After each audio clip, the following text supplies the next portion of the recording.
Tuni October sa adinga sermon masapen kain bol thei ki ding zen ka ki pain hapta sia bol zo ding ka hingot ding a hin ain la pathinin message atha ap jing ngai a hin teng le dam zo ngai a hin se ya chun tauna na ho zo anapangun lang pakai Yesus Kristus mini namasan nabonun salam kain bole tuni hin newapat Bible changkhat ina he jingu hichi thua hi phatom khan mangkhom ki lehun kati en chicho hi le rom bung som le thum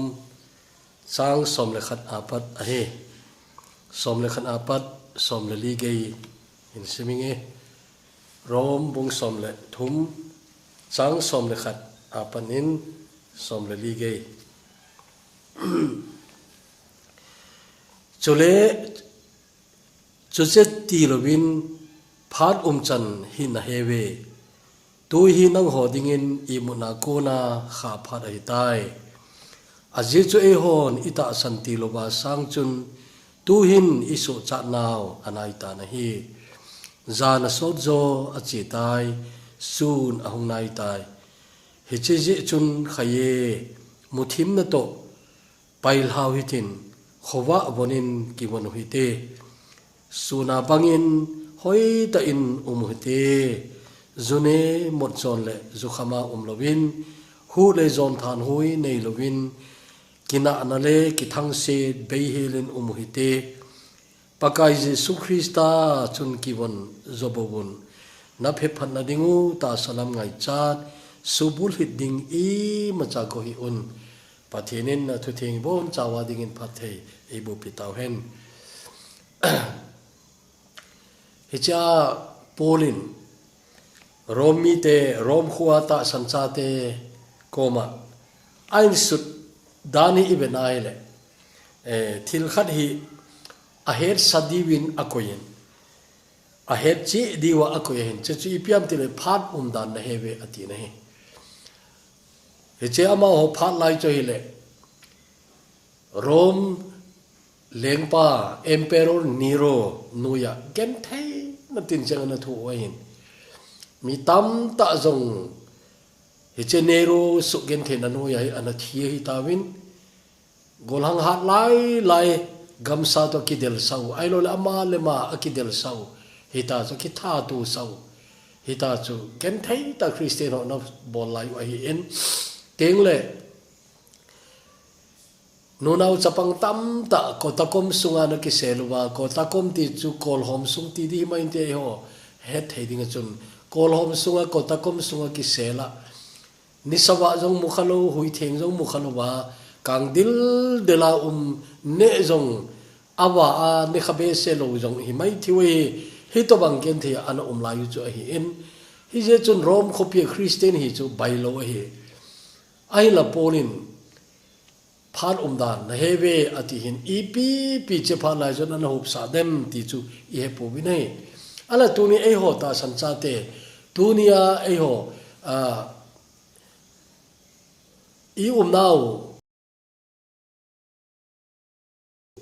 thil dan zo se even na hele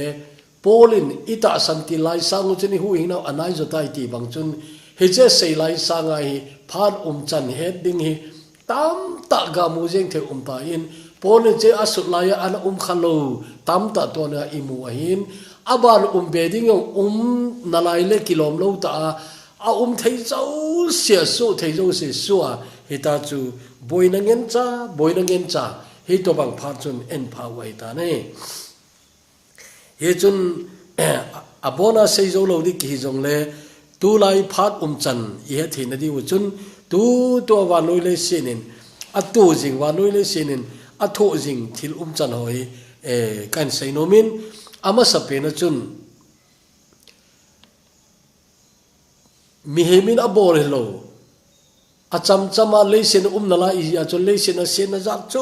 chom tam ta lung thei jing la chu ha ta tu khanga hi tu khangi ti te le tu nai cha sunga hi EPP na muwam iti ai le nidang sanga hoi seta ana long chu earthquake linki ho tengle huipi cyclone iti hona chu tengle natpi nat na cha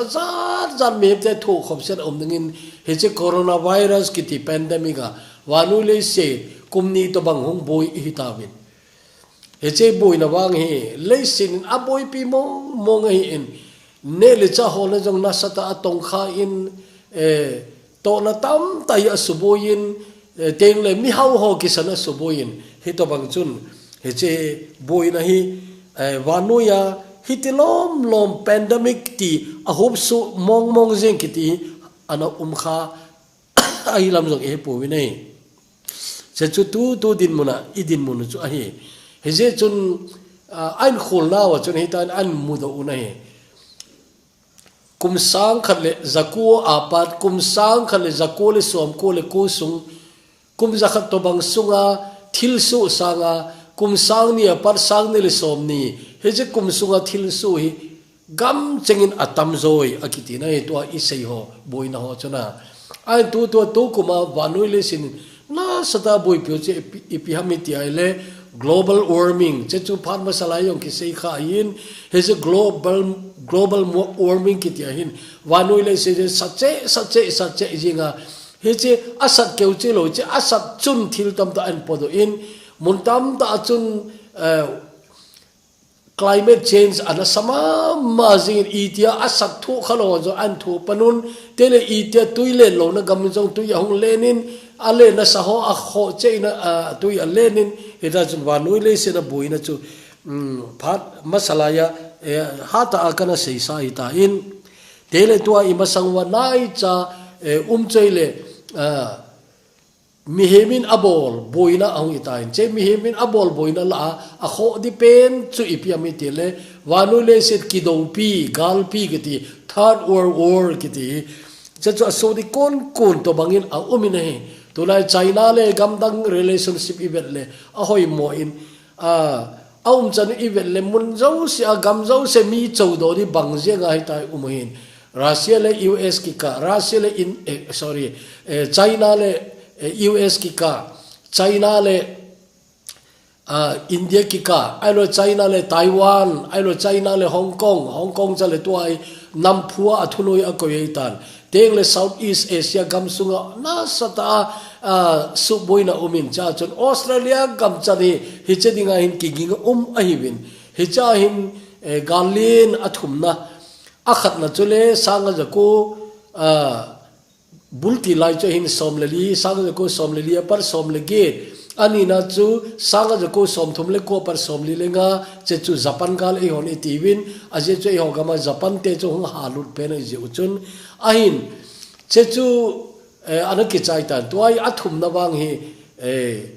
meeting mithem ho he eo sang ki cha zo aibin aje chu he je gal pi hi ki le wang chu leisin itidam ti ahema mazigone nuclear gal man cha hung ki manga kidona iti wangi masanga inam mu khalo kidona gimnei ta chu hung soding ai nai chobana tulai wanu leisit suboi mi ho ling lawa koi ailo le gal monglo ba koi choile extremist group ho ai win che ho chu aneu chana yung simaile somnga to bang umun ala alien de set eon in head mama ho choile Taliban to ai chu ama honai Afghanistan thuni na jong an la taw nei thil kham lo na extremist group khanin government an phu lu jenga government amount atu jeng ki ti chu kidang mong ahin he che Taliban ho tele ama ho masanga wanoi le sin an ki chanu America te no an thu le lu ti mayu te he che Al Qaeda ho aibin tele mon tin asu na gam ka mo mi zo sin aboi pi chu I see so I kin win chebana chon boko haram ki ti teo I kin cho hi na ile adia Africa gam a so gen thel he zengun Nigeria gam chapang tam ta kiman ki kai mang ti ho nunga chapang school kai lai ki kai mang ti ho thu sim tam ta ina za wen a kai mang tam ta chu mu yong ki ki tal hoya iti tawam ti yong ki helo a he chobana chun tun wanule senen sumle pai ha sanalen ta hu hung dingin a umin he chu economic crisis se ti diwam na to ai America jing jong wanuya gam hau pen igel luahin aiwa ama ho tu anam pom piun aban hui a hoi se le jing ne a million ki simai tapun a billion ki simlung ai tapun a trillion ki simai tain trillion khat di chu kana sei sai tan trillion khat tamdan he nom le number khat ji inlang te le zero som le ni teng le chen chu trillion khat ai he to bang trillion chu som ni le gate America ten to gam a nam pumpin abano da national debt akitin it's a gam pumpin abano chuin chu ain hom to hi le kati chu mi khat badinga aini sa boy le mi khanin sang som gel le ku dollar abano ti to bang ai che mi mal mal asa diuti na chu ai pun ai wanga a head by lam da dinga chu ta chu ain boloi tele tulai thil chan ti a kho ma yang chu mi hemin i bol do chon sena i bol do che chu ai in satan ozo in ngai ta ji wa hita chu mi hemin iki bol do sen ho chu ipi wam itele nu paka kigin mona nu paka kita lo na hicha ko na chu zol saina iti ho na teng le che zol saina chu achi pai le nu patam ta chu divorce na ki khen na che ki ma na ti dam ki khen na he to bang chong umin che chu wa lui le se na tu hisab da chun nu pa ki khen ding hi atama ma jingane india thil danga mi I khel nau cha ha umpun ai wangin india mi khel nau khat chei le he che nu pa ki khen pi india a hlom na pe na hin nu pa sang khala nu pa som le thum ki khen he che chu a khul lo da nu he na 13% hello 13 in 1000 che chi pia mi nu pa kop sang khala som le thum na kop som le thum he che chu ki khenoi che chu wanoi le sina anem pen a hi in che chu ki pa ta khan igamu adia igamu conservative ma manala is ja chun he che chu idin mun a hi aiwa wanu le sit Europe gam America gam ti hona ai gam dang dang zo hi to nu pa ka ki khen na ti oi anna sama ma jingene tele nunga bolang ki ka a zone thanoi na ana sign fornication tengle Scandinavian gama ana ki panahia tivin che nu pa jong hello ai wanga in lo khom na in lo khom live in partner ki ti tam ta umre he to bang chu to wa lo le se na che hi fashion tha to banga a khang to ki sa ana te fashion tha to banga ta he da chu he che a ko na chu tam ta chu chi thelo ja chu now hin bob jong tam ta umun cha chu abortion ki bol jenga tu wa nu le se na abortion ki bol hi atam dan chu gimne le ai tu wa nu le se na abortion ki bol hi ni khat sunga now sen anu oi sunga now sen lak khat le sang som ne nga hi sa mai ni sia abortion ki bol hi chiya chu author khatwangin John Powell ketipa Catholic scholar bin thangta in che John Powell in lekhabu khat ana sunin abortion the silent holocaust anati in ipija silent holocaust atia mitel holocaust meaning heaven ai thilso kharja mi asang sanga mi athina example Gujarat gama cyclone earthquake eti hona Bangladesh cyclone kiti ho ai lo le Tahiti gama earthquake ho ai lo le Hiroshima ne Nagasaki atom bomb ki khia cha mi a million simho anathina chu holocaust kiti ai ipija John Powell in abortion the silent holocaust ati hamitile holocaust hit zongle koima het lo ai koima het lo example tunin car khat accident la asunga mi nga to se athie kitile gim nei ta national news ana hum mai the state awas so ke ding ai tv azong ai lo to like whatsapp group ma zong ta zong ki su de ai wa tuni for example Churachandpur civil hospital ha alole Imphal district hospital hoilai penta zong le na cha chu tunin now sen hizadi akisumange abortion ki bol di koi machan a report loe chotele ni khana lak khale sang som ne lenga abortion ki bol jing yeng ki koi machan report a bol loe je chun a khol honan khol do ti thu bo news a na mu kha lo de che ya chun che chu silent holocaust ang ki tina je che chu hi nei teng la abana a kho ma jing chu che hi lai na jong umi nei che chu mi hem sem jong hilo wang se thu a hina gam gen thei thu en cha chun tu to ai wanui le sina gilkila thi kiti kom siami million ku to banga hin million ku a hisab jing a hi in che chu AIDS to malaria to TB a kum khana thi ho igop khom jong le che ja chu phazo lo we ati ne ya chun kum khar sunga million ku gilkila thi chela atam ta chu chapang ekinin sermon masala jung kana seitan second som ailo som le khat ki sunga hi chapang gilkila thi khat singa hi na minute hilo second hi chu second som le khat ka na che chu a seidan hi che sunga chu chapang khat thi jing ke a hi teng le ani ne le anewi le chapang le pil hingi le tu ai wanui le sina mi kola khat na 1% to his blow 1 out of 9 na mi ko la mi khat ki ti chu gilkil ngoi tu jan azal khun zon ding hi tu jan oi wa ta na zal khun na zon ai le na wanga phai na pathin lung sin na zong itiwin na wanga phai ana tunin nang oi wa ta na zal khun na zot la ya tu jana hi mi ko la mi khat na hop ko hop khat wanu le sen mi hete ho chu tu jana hi gilkila azal khun azot ni ngai ne di chum lo na kil ngoi jong le ne di chum lo hi to bang chu hi ya chu tu ni supite ngai to wanu hi a hi ti hi ta nai reverend lin khopau kiti ke obidi hin sim chai la ya chon ama an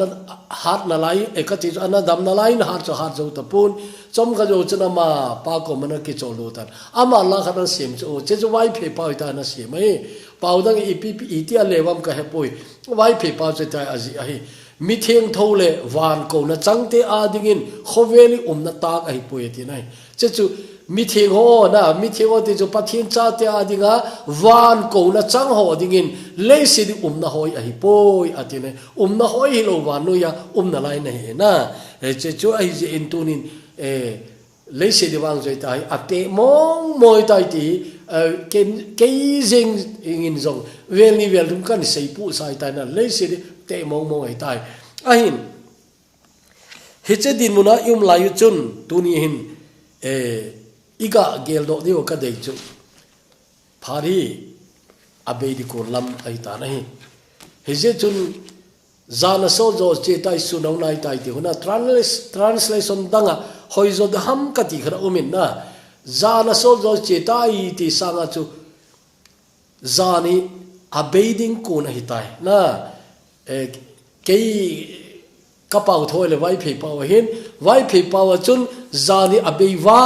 wang ta khu wag ngai tai ti akilet ai na zani abei wang ta khu wag ngai tai zani abei ding ko na hi ta na na zani abei ding ko ne ta ne te le khu wa de hapta ma sa chun sun pakai na to dandinga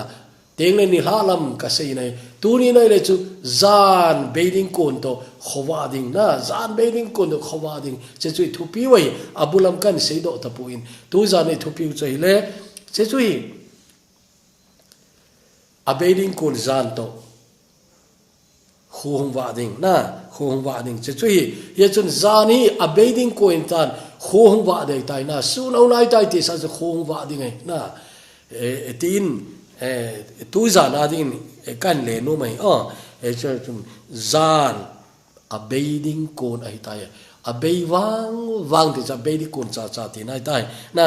a beiding kon in ding le khung wa de hi tai ti nai ai chai dat mo ta khat polin tai su chu hi cha hi an til kho nei ti dam ai lo le su kha agot khat hele kilome cha chun i pian se tu hi nang ho dingin imuna kona kha phat ai tai ti le hobung hi a imu zong an umzi ne tu ni ta san cha te i zan i no da imu yam ti yong hi ngai tu kham se de na tu ni na pieng tha poi ki ti poi pieng tha sa hai tu ja na pieng tha so di kan se zep ai na pieng tha poi ki ti poi na pieng tha na sen ki ti yong o chelai kru se na chun ken huing pu kana kisani chelai ke ma chun ken huing pu ka kisani che kaun selor pa chun ai ki hu pin ai lo le tu lai chu tu ni ma jong chu mi da khan en phone he pa YouTube na sarmona ko na ke ma pathin kana bela hin ka in khu hi kalung don mana chu ka hun lo na da gam ka ga hu na hin ai wangin he che YouTube mana thu se na kun ka hung ping thai te na ye chun mun chom cho na ping tha sa na hi ding a hi ai la tu nin ngai tu na i mut ham na tu ni na i mut ham he che hi tu ni kain do nom chana na i mut ham rom khuwa hobung ola azong hi ana imu khat di da na we hi banga ki su gen thena muna cho hobung za hal jing je le kiloma ai wanga pol na her kha jong poi ai je chu rom khopi kiti hi pol hi chele kha to la thot la ya hi ama chi khanai lo hi tele rom khopi christian oi koi thu se na ko na pathin na mu ham ti koi man a he thei ta lo hi tamta gincha da na chu pentecost nia hung ping tha pentecost kut mangdinga jerusalem hula a chu che pentecost ni kho hung ping tha cho kile kit phanwa chu he che chon sen ngai damna thu jesu krista hu hing po hin thu to chan hang sap pi wa ta chu hung ping thau hi dam na a je cho ho bu hoi ta na tai je chun ti ai pi chu jong le rom kho ke wi lo por na hen ma ma cho hobung dang na hobung jong hi aman ana phu do sa ama thu se na kun ma pathin ai mu wa ana ping tha sa ho jong hi tam ta chu ana hat ta lo umu he galatia hobung o chunga lai alung nat na he bi nei korin no hobung chunga lung nat na jong na he bi nei lung thin na ta na he je chun cha hi tunin rom khwa ta san cha te ki hui ta lo tunin nang le ke yung hup ta nahi pathin cha khari ngan ai wa tu ni ana lu hu ta na ana imu ana lu hu na ai le tu ni che pakai thui I kom wa hu lungai imun akuna kha pha rahi atina na ye jon tu nin kha phan ki ti ai tu nin pakain I kom mo thu asaino mai ale tunia ta san cha te I ti imu tu wam iti ai le itai imu no cho leise lopina le nop sana iha dei walta ji wa chu ilaga wa ding ki gai to man talawa ita sa nop sana di ita sa in adu ho ane ding adei ho abol ding ta cha anop nop abol the dinga hi to bang khang chun en pha nei ale chi chu wa no ni te umdi dana I ko yai le tu ni ta san cha te en phata nei na pathin cha kharingal ai wanga chu wa noi hiche lesin Christiano paka kasehil lesin mi mo pakai an henai lo ho ana pieng tha lo ho to ki hiet na I ma cha lowa hito ba hin khum mang nai le sopi nana I mutai ti na hina ani na chun hobung mong ki veute hobung mong hi a hon pin ki veute nagel kho di pen nagel kho jing hina nagel kho di pen nagel kho jing hina tunai cha ka chena khu khana ka se a hobung dan cha ka ve nai le sum cha haw noi a dei yo ki cho jing dingun kamu nei ai wa che hobung chun hagaw mang ngai lu na ki ti I to ba anei dem ti chu doubt ka nei nai ai wa che lom chu zan khat zan ni to hầu bung khana thu cái xe ya ông chân dâu siêu study cái bol thầy yong cho ai pun na mi cái độ thầy yong cho ai pun ai vàng i chân ham apolanga kona ga mu yeng thầy cho i chân ham khana kim mu này cho i pi ha hầu in song song cho zep thầy chân in a zemun suma nei yo ti ke sound system long chu mai hi tapu nei na a dei de wa cho ka ti mai ke chun ka ông nan ka bile dei de a cho ka ti mai aba tu ni hầu bung te ho hi chai I mu do hi dem apolama hoiding apolama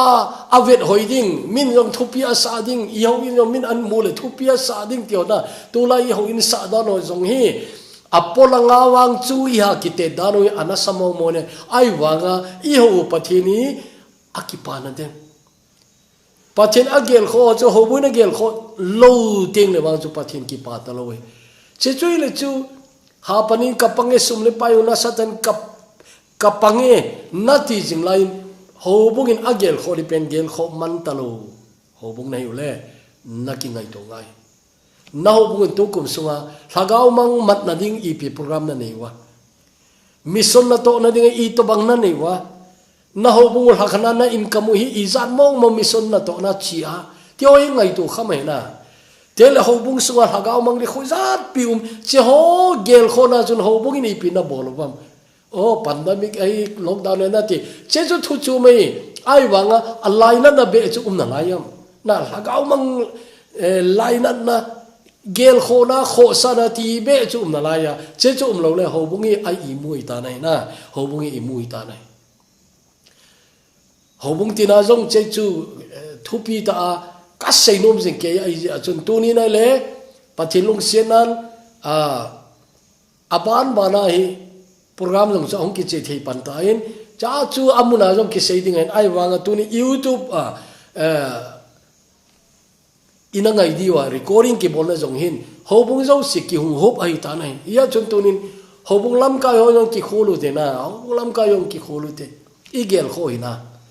he che I priority I gel kho ni pe no pakka ina gel kho pen gel kho talo I le wang chu tu nin I he lo ka wa hi ha pana kapange iti wanga pakai gel kho peni gel kho lo wele ito hi pathinin e he pin de oti yong chu ngai to kham me he cha chu ilul hu tam I mu de tam ti yong chu ngai to kham set ai abana mi ha mi zo se na ho bong mi pi ho I be nai le tu lai chu sum le pai I ha delun to lo di kitia I poi bible jo tong lo chu ne yong ne hi na ti nai na ne ki ho na ito ngai ai wa tu lai chu pap set na dei bena aphat seta ti umlo na dei khop ti umlo dei be na he che materialism chun tu la e phala ai se yong cho aki sei sai ki vel se materialism iti tengle sumina cho thei ta pau I cho hele ki pana de ham iti wan ai wanga ki pana umlo chu tun olora in head panu ai ta nai chabana tu la ya in khu sumel sema ma chu selfishness eima adibo thil zo se hoi lut ki go gamai ta nai cha chu din mun sangda ho ke wa hi poi aneu pen chana na pap se na ki dimin tin cha chu thil zo se hitai yang sunga hoi lut ki go ata chana a kilom lo talo pathin dele de lo talo he to bang chu he che din muna chu yumu a he je chun tunin ngai tu hi te a chaina point langa kan seinom chu khowa ding na nga le lam khowa de na nga le lam ai ro che muthim no hinom na sam tu hi din mun chu zana ti chola na zan ti chu he che zan suwa hi pathin cha te nei le wang chu hin na wa na hin na meiwa chu dom sanga pakai na to lai a hin ai wanga nom tai che muthim no chon se muthim na to ki bol na zo sa ta che khon nom ta mangjeng la na panam che chui le hitai porin na se jo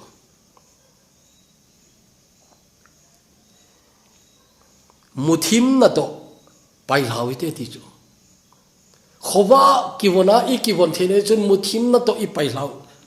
angai nei he che chelai chu tampi yong tam ta yong a sei pun ai mà một thím na to anh sei nan zune một chọn thì anh sei pa ying này zune một chọn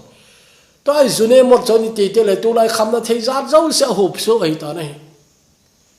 Bible lo tam ta tu ni ai umai tai na ta chun kham na thei zat tin i bo loi cho hộp thai tai na kham na thei bo la hin khon na man na kham na thei bo la hin khon na man na zune một chọn na thì hin che mihemin pathin anga helna tidam na pathin dawai panau chu tua hichoi ahui ta nei chebara tu I Bible isim nawa kon kan la do hi zune mot chon an sei zowa chun hu le zon than hoi an ti nei to lai chu thil zo se hi tilam ngin cha chia bang ta nei to lai WhatsApp group khat cái group hi cái là cái lụt này giống ông bồi này nó khum gì vậy ta chú min group mà nó khum le left iti wang ga ball yang khon no mo ka sign tam ta chu ka ball thau nan ai wang loi khat cho le ai admin ho jeng ngong cho mail he ta ta yo cho por jeng ngong cho no mo ka sa jin ta ka mo umai le group khat hi ka pau de chân in ai vào cho Paulo tê cả guin no mo ka sang khanum chu khát về chu indirect ka wang chu ka sei nai che pya ti le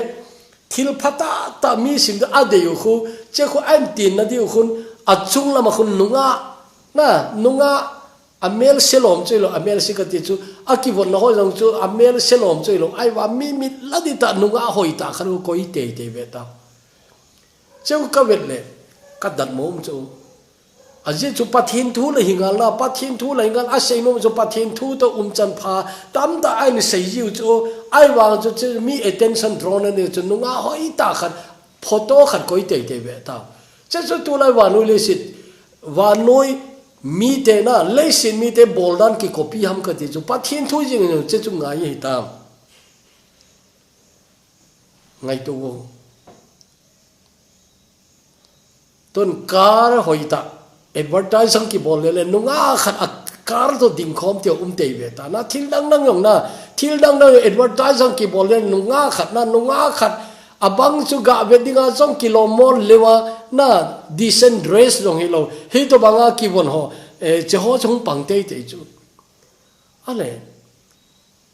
tu lai ilung thi mu hi tilam ngina chi hi tam na ti ho ai mi ten gel kho lo di tam ta I gel kho un no mei hoina yong I ha gel kho un I program jong hi miss contest om lo wale hing lo hi le kilom alo miss contest bolo le mi hung tam lo le kilom I ko yu hi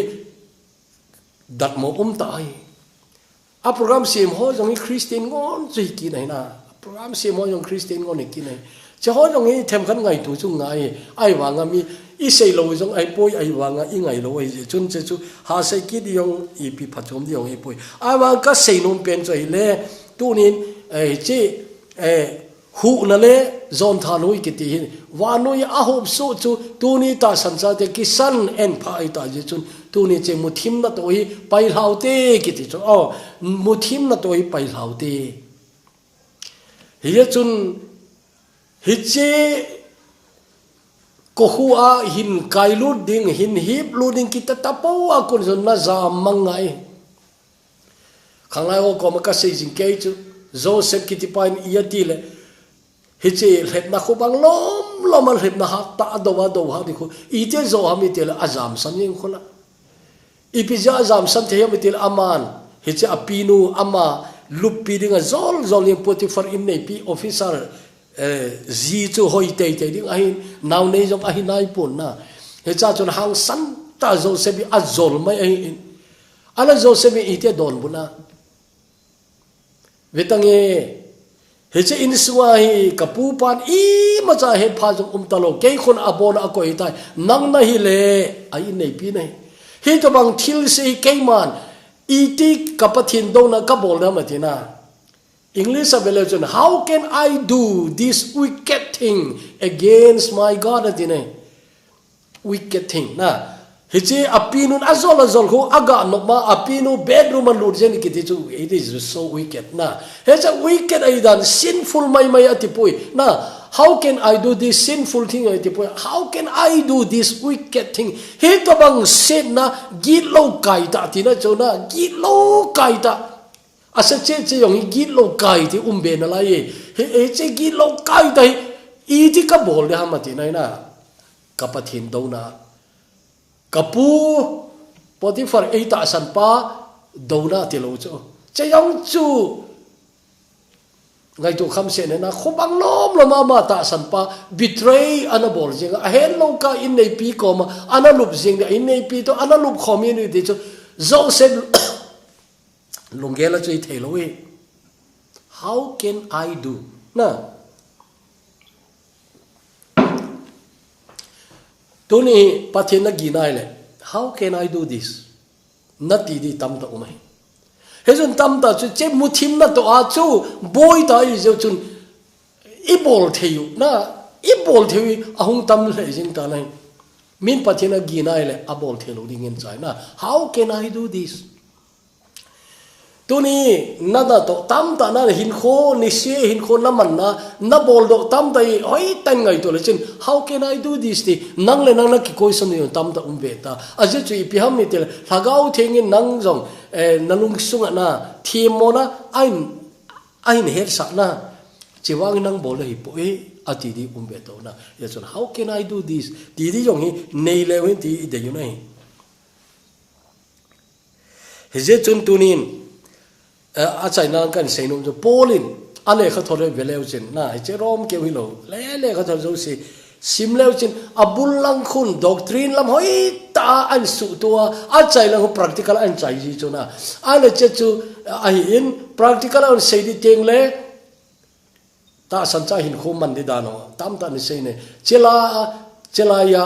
pol le kha thona kon na mu te ding chu ta san cha te hin khoi a sei phat phane masanga chun hi ti hin na hi bin tul wa chun hi ti di wa hi tai na masanga khuti to na hi ti di na muthima yum lai thu a sein ta je khowa tai jon khowa cha te chona I chona di tam da sei ne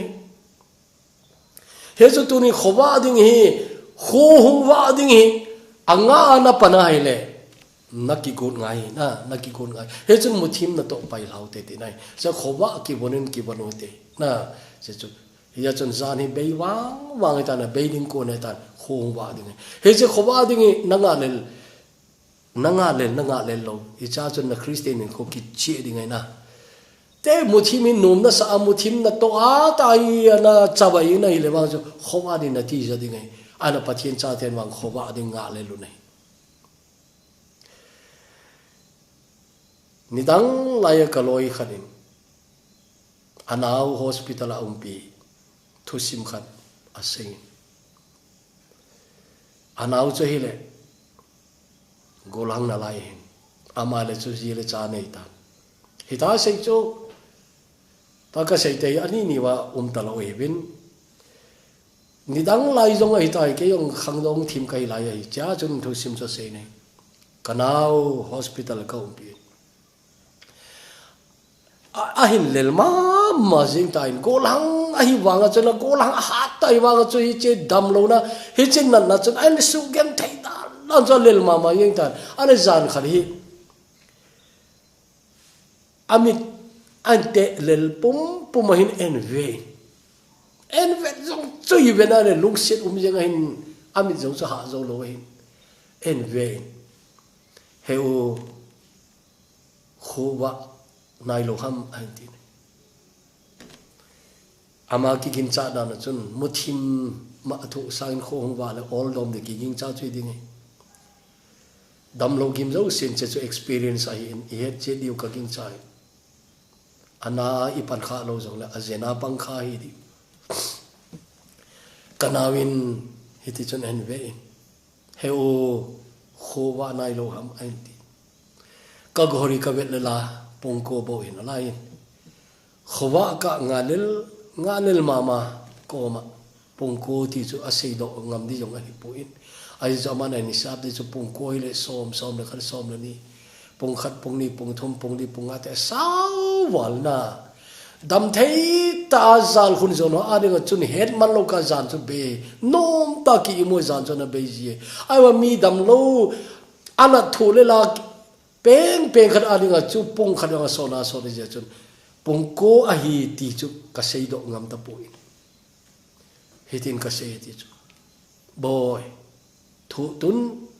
tun jing ngin